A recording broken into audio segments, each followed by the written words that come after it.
Y'all subscribe to the last ones at the Bar Boxing channel, man. We got some boxing fans out there. Benavidez, he's coming into it 25-0, 22 knockouts. He's 25 years old, 6'1.5", 74.5-inch reach. He last stopped Kyron Davis last month. Lemieux, he's coming in at 43-4 with 36 knockouts. He's 32 years old, 5'9.5" with a 70-inch reach. He last stopped David Zagara in June of this year. So yeah, in the WBC's case, I guess this was a natural next step after they granted Canelo the permission to move up 2 divisions. And Benavidez's case, assuming he accepts this, I think this was kind of like a checkers move on his part and not a great one. I don't think this puts him much closer to his goal, personally. Everyone wants to see him fight Canelo when they're calling Canelo a duck, but the argument that Canelo has made is what champions has he fought. And Benavidez's answer would still be no after this fight. Lemieux, even though he's ranked number 2 by the WBC, to his credit, he still hasn't really made any noise at the world-class level since moving up to super middleweight a year or two. I think it was 2 years ago at this point, maybe longer. But at any rate, even if Benavidez wins and WBC were to order the fight between him and Canelo, Canelo is still the A side, and he's proven that he, he has and will vacate a belt in order to take the fight he really wants. And so, I'm not sure if this is already set in stone already, but, I will say that if he were to win this fight, I'm going to say that again. I will say that if he were to win this fight, it could set him up for, if Canelo were to vacate, it could still set him up for that belt ultimately. And so it's not a bad position to be in, but, it is what it is. It's boxing. Yeah. Make some good points. David Lemieux, being a former IBF middleweight title holder, and as you mentioned, his excuse, or some people gave him an excuse of the hair issue when he fought against Gennady Golovkin, but that's where he lost his IBF title that he held at middleweight. David Benavidez is a 2-time super middleweight champ. He lost his belts both times outside of the ring, once for taking a few bumps of that cocaine, and another time he lost it on the scales. Many people deem him as the toughest opponent for Saul Canelo Alvarez.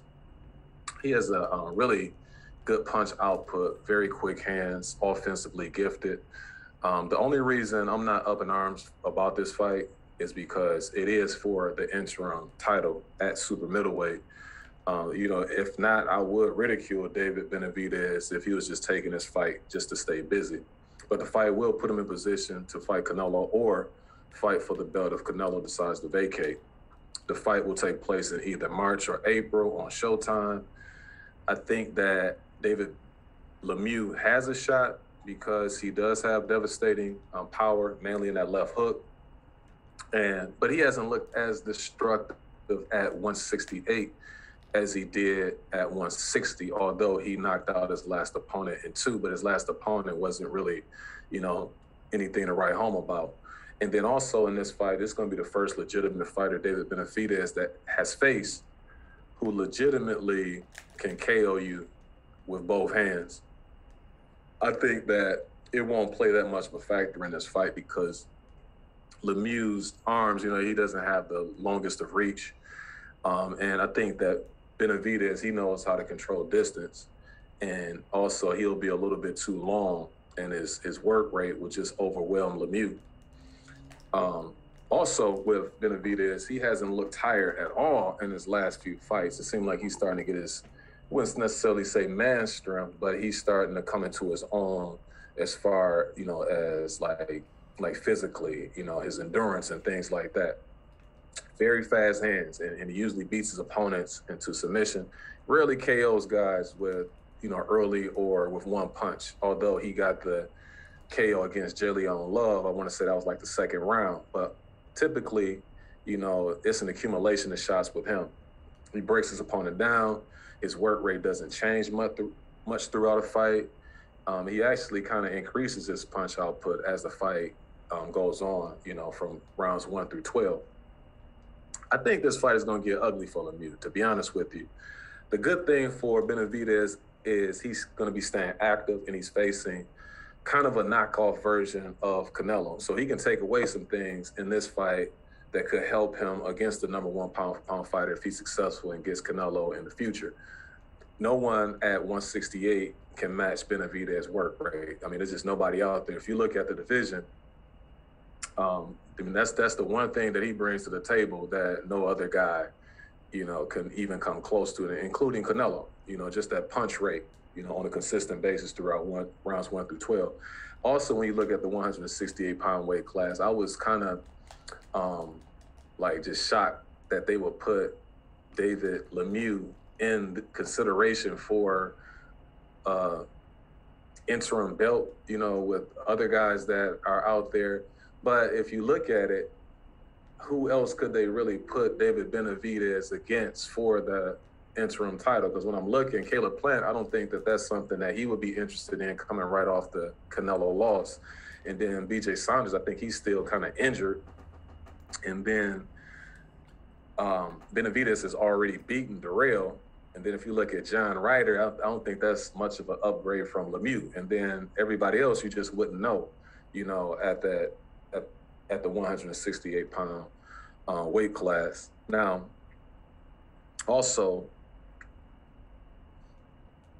I think some things that David is going to be able to, and that's Benavidez is going to be able to take from this fight. So with Lemieux's punching power, Benavidez is going to have to be more careful than he typically is. And this could lead him to becoming more of a complete fighter, because a lot of times he's facing guys he doesn't respect their power. So you just see him constantly punching, you know, throughout his fights. But he's going to have to be cognizant of Lemieux's punching power. So like I said, I think that could be beneficial in the sense that it'll make him more complete. Also, you got to factor in Canelo's going to be watching to see where Lemieux is successful and how he can capitalize on mistakes and tendencies of Benavidez. So hopefully the fight doesn't expose too many flaws, you know, where he's vulnerable against a Canelo, or he doesn't perform up to standards, and then the demand for a Canelo fight wanes. So, you know, it could be kind of tricky if he's not, you know, doesn't look the way people envision him looking in a fight like this, because I think most people think that he should get through Lemieux with relative ease. And if he doesn't, like I said, that could actually work against him in trying to secure a Canelo fight. But that's all I have in this one. I believe that Benavidez is going to be victorious. I just think he's too much for David Lemieux, but also I think he can take some things from this, and it could help him in a matchup against Canelo in the future. Make sure you hit that like and subscribe button. Peace.